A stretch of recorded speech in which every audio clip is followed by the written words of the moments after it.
Hello guys and welcome to the video number 2, second video lesson of the week number 6. What we're going to do in this video and the way in which we're going to close this week is by having the general explanation, examples and categories of the second figure of speech that we are going to study, that being the oxymoron. Okay, so if you can go to the slide number 67, you are going to find a couple of definitions, examples, and so on about this figure of speech.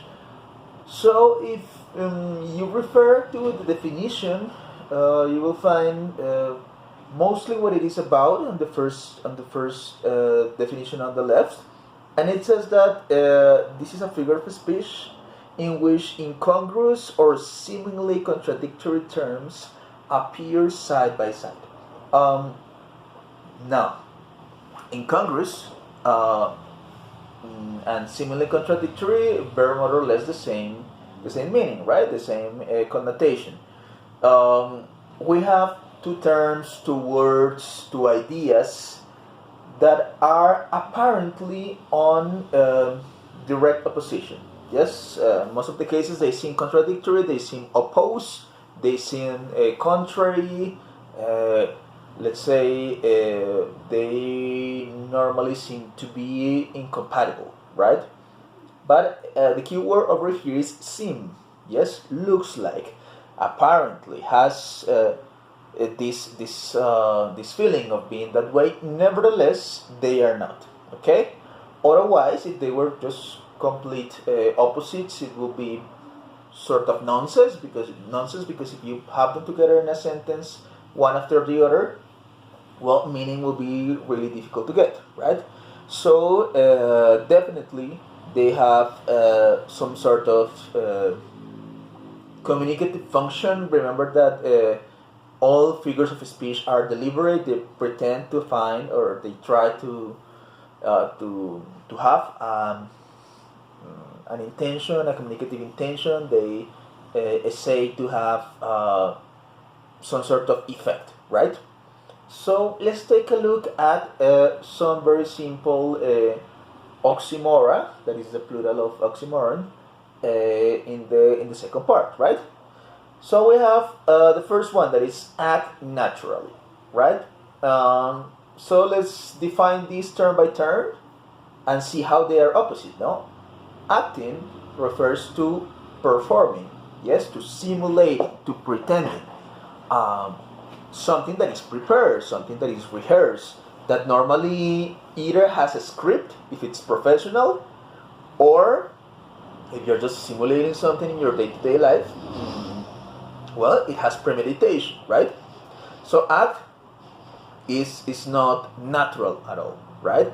And then we have the other one that is naturally, act naturally, and the naturally part refers to authentic, let's say, not planned. Let's say that another word referring to naturally could be maybe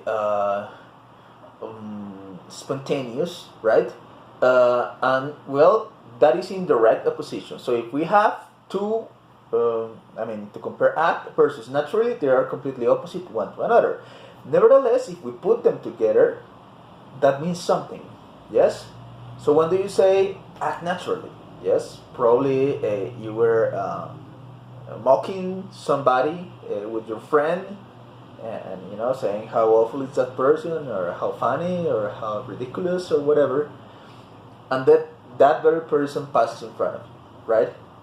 Says hello, and your friend says act naturally, right? So what does it mean, act naturally? Pretend that everything's okay. Pretend that you are not mocking this person and being mean to him or her, and that is what you're supposed to do. No, so it's like acting or simulating that nothing happens, right? Now, hopefully, this helps us to give the idea that let's say the emphasis is always in one of the two terms or one of the two parts of the oxymoron, right? So think about it. Dora moment. Where is the emphasis? In act or in naturally in this expression? Do you emphasize more into behaving normally or into simulating? Well, in this case, the emphasis is in, yes, acting. Okay?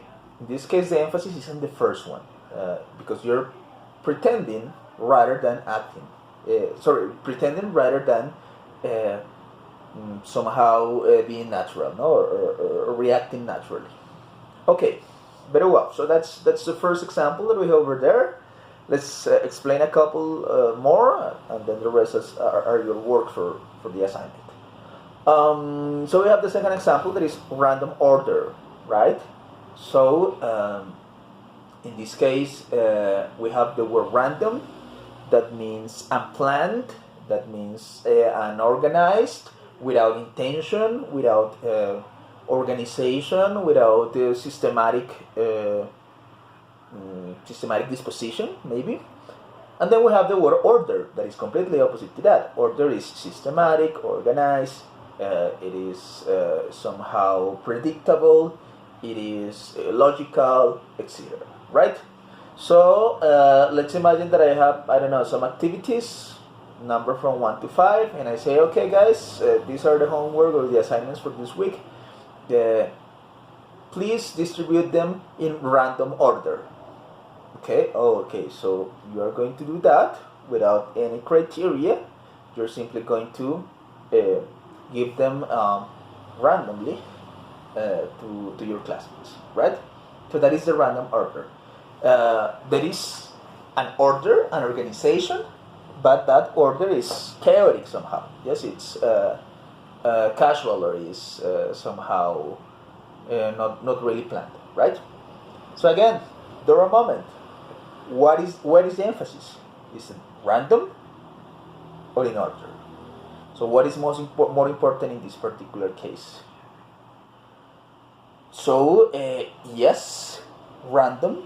In this case, the emphasis is in random because you are more interested in to have them like somehow distributed without any planning than the minimum amount of order that you're offering. It's tricky, right? But well, hopefully you're able to determine this with some more examples. Then we have the word original copy that definitely are somehow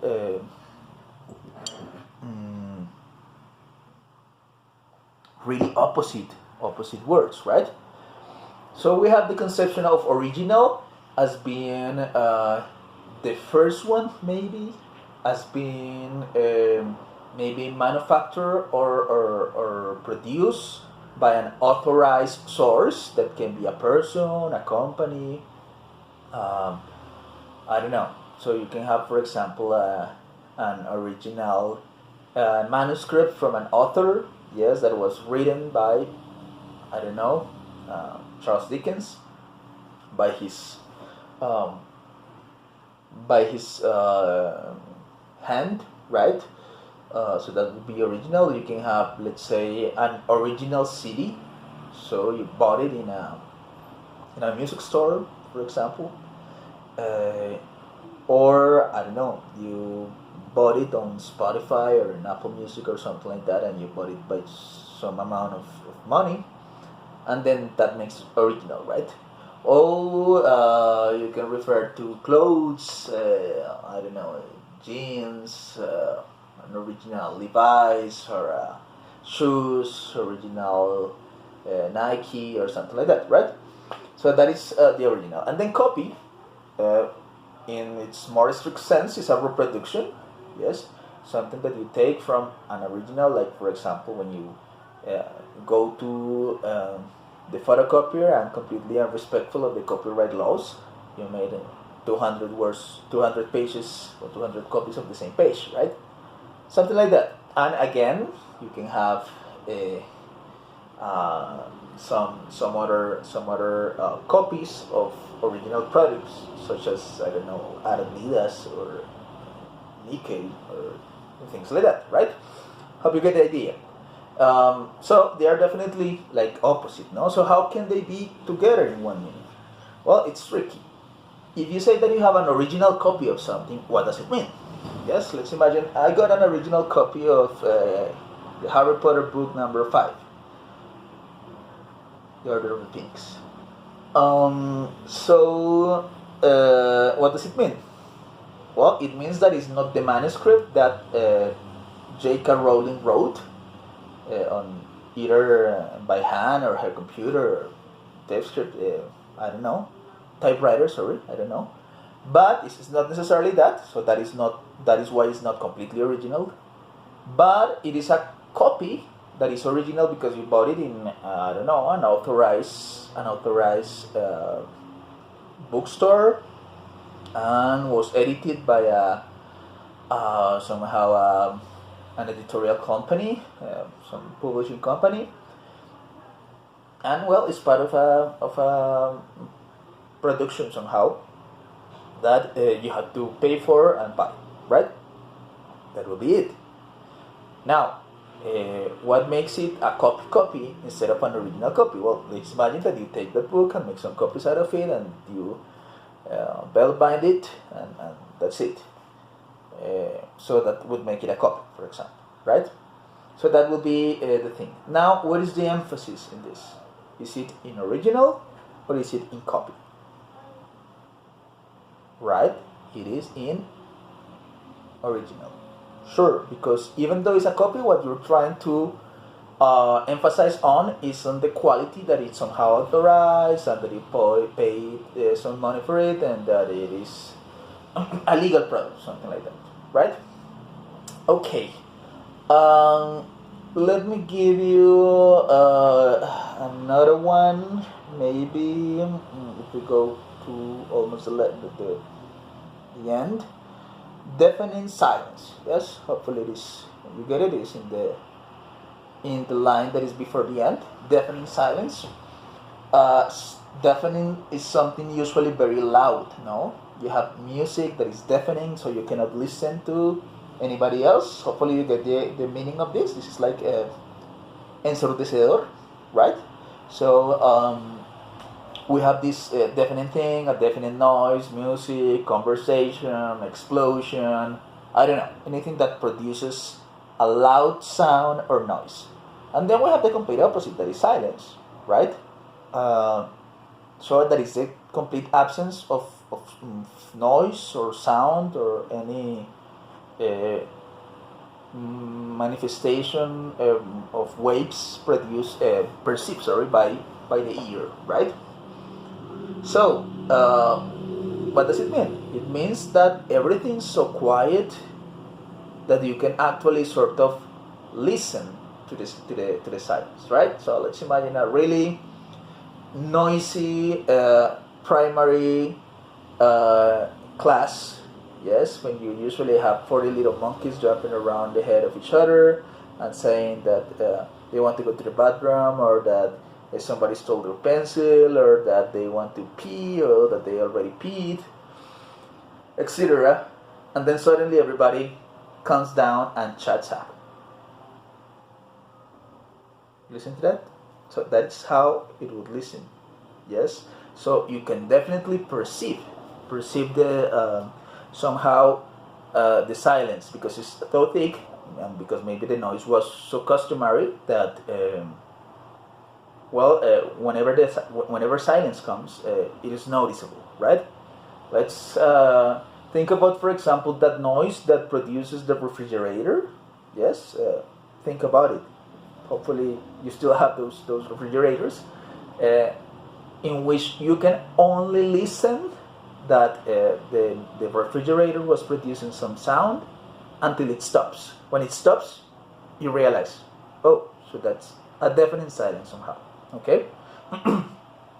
So, what will be the emphasis over here? In deafening or in silence? Deafening or silence? Well, definitely it will be on silence, right? It makes you, makes the emphasis that is really, really quiet. Of course, you can listen somehow this silence, But that's it, okay? So I explain, I don't know, 3, 4, act naturally, random order, original copy, and deafening silence, okay? The rest will be for you. At the end of this video, I will tell you like what do you have to do with that. But please so take into account, it will be with found missing, criminal justice, old news, peace force, awful good, definite possibility, a small crowd, and clearly misunderstood. Okay, those will be the ones. Well, we have just seen let's say the first category. That is usually the easiest one always. Because they are in front of one another, yes, just one by the side of the other. But then not always, let's say, is the case of the oxymoron. So let's take a look at the next one. No, it says a yawn may be defined as a silent yell. So we have two opposite things: the one of the yawn, the one of the yell, and also silent yell, right? So yawn, hopefully you know what is a yawn. No, it's this expression that you produce, reflex that you normally have when you are bored or sleepy, hungry, or different things, right? So that's a yawn. And it says that it can be defined as a yell that produces, like a scream that produces no sound. Hopefully you get it, no? It's the movement is sort of the same. You open your mouth, you open wide, your expression like contrives a little bit, and it's more or less what you would do if you were going to scream, right?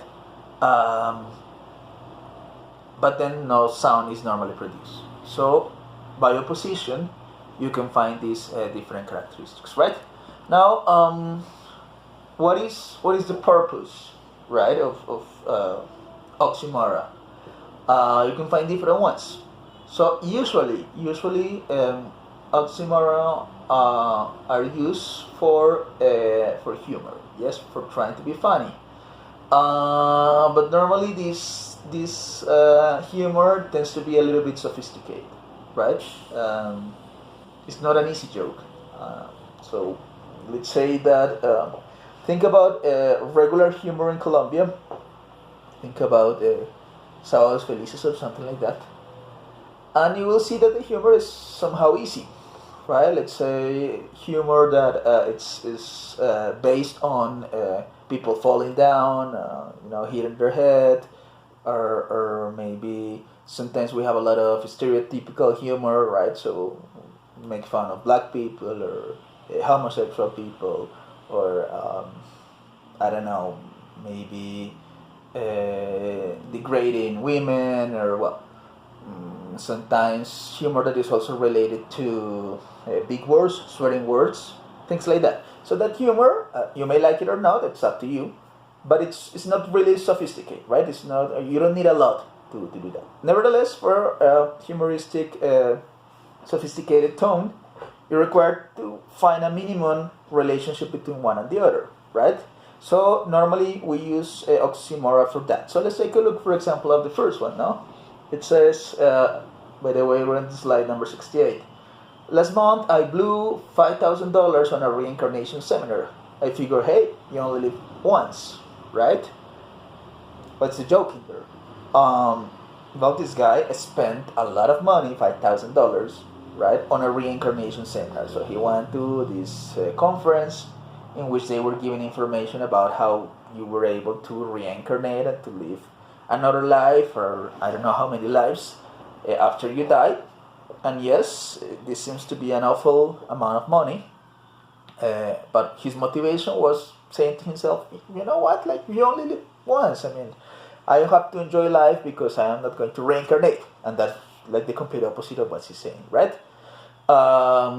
So you see, in this case, we have two phrases that are opposite, or two segments. That is reincarnation, that means living many times, and living once, which is opposite to that.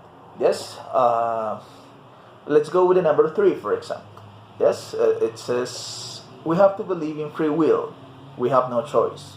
Again, another oxymoron in there. So we have to believe in free will. What is free will? Doing whatever you want.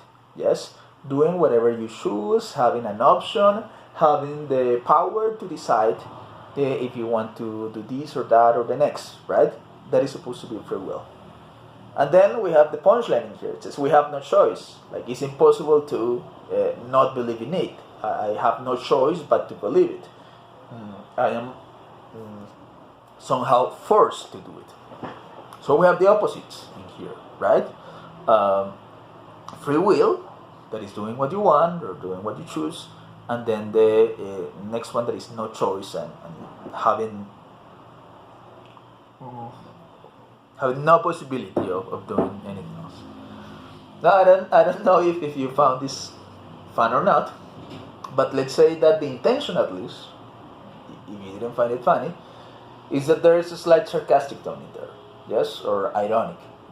Well, there are some difference between sarcasm and irony. But well, that's one of the points, right? Like including like humoristic ideas. But then also we have the use of these for express poetic contradictory feelings, right? So let me read for you this little fragment of Romeo and Juliet, and you will find it full of oxymoron and of course full of contradictions that are normally really common when we love, right? So it says, "Oh brawling love, oh loving hate, oh heavy lightness, serious vanity, misshapen chaos of well-seeming forms, feather of lead, bright smoke, cold fire, sick health, still wake and sleep, that is not what it is, this love I feel, that feel no love in this." Okay, so again, there's like a tone of different oxymoron there. Brawling love, normally love refers to tenderness, to being cute, to somehow being delicate, and this brawling part. Brawling is like a battle, or like having some sort of a struggle, physical, between two people. It may be pushing each other or punching each other or something like that. So this may refer to either let's say this love that is very violent, that you cannot resist it, that somehow take you by surprise, yes, or it may refer to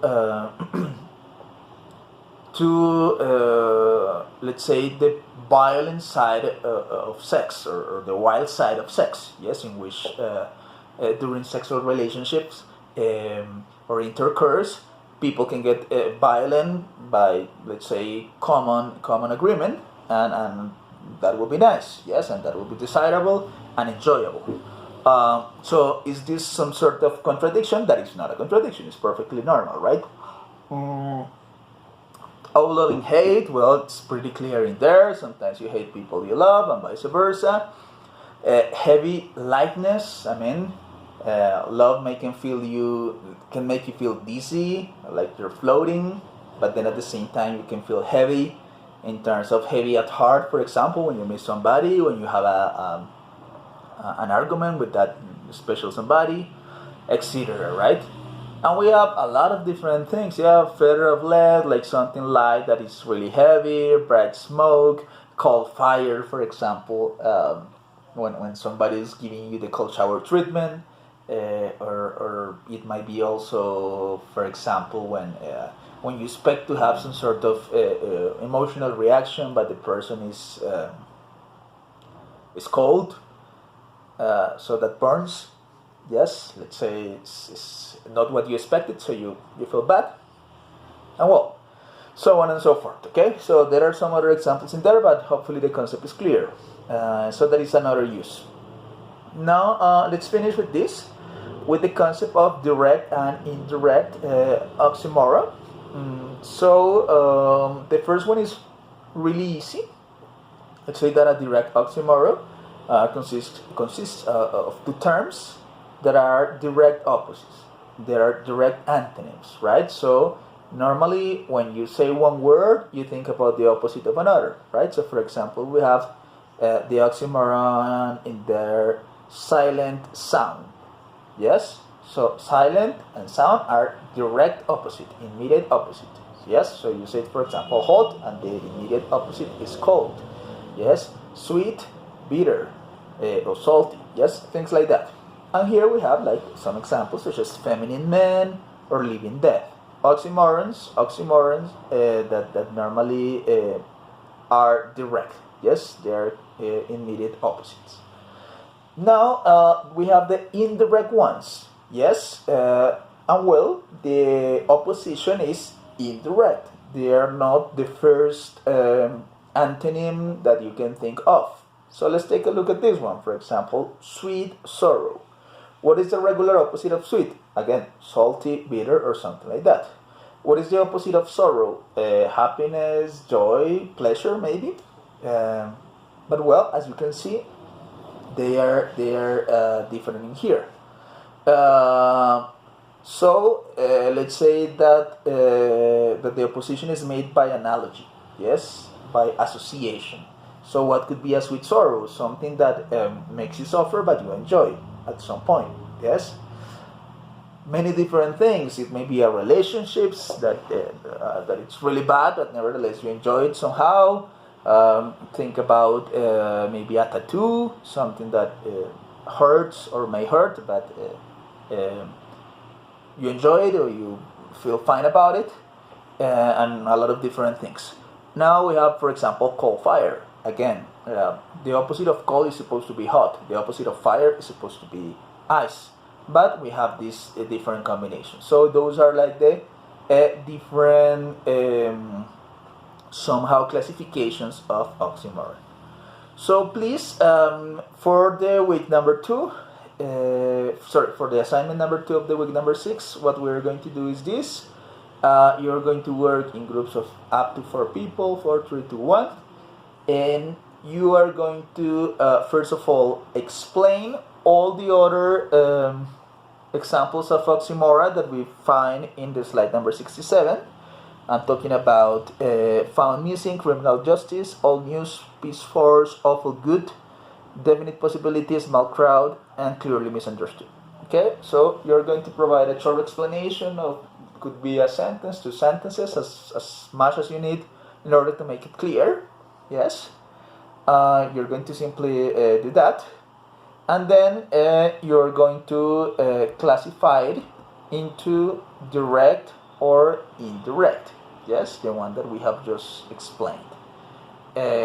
Basically, that's the activity in there. No more. Pretty simple. Short enough, because I think the first activity can be a little bit longer. So I think this is fair, right? So well, guys, that was it. Basically, last week on this one we covered 2 figures of speech. Next week, what we're going to do is have some practice and also include some small new topic, but mostly having some practice because it's going to be week number 7, and the week number 8 is going to be the test and the interview. Okay, so we're going to work really hard next week to try to sum up and have some practice and some exercise and, let's say, some activities that help us contextualize the concepts that we were able to cover so far in the semester. Okay, so well, thank you very much. As usual, send you my best of energies, guys. Have great days. Be with your family, be with your relatives, with your couples, and make the best out of this time that's still difficult and still somehow depressing and saddening sometimes, but hopefully we can pull together from this. Okay, so thank you very much, guys, and see you around. Bye bye, hugs.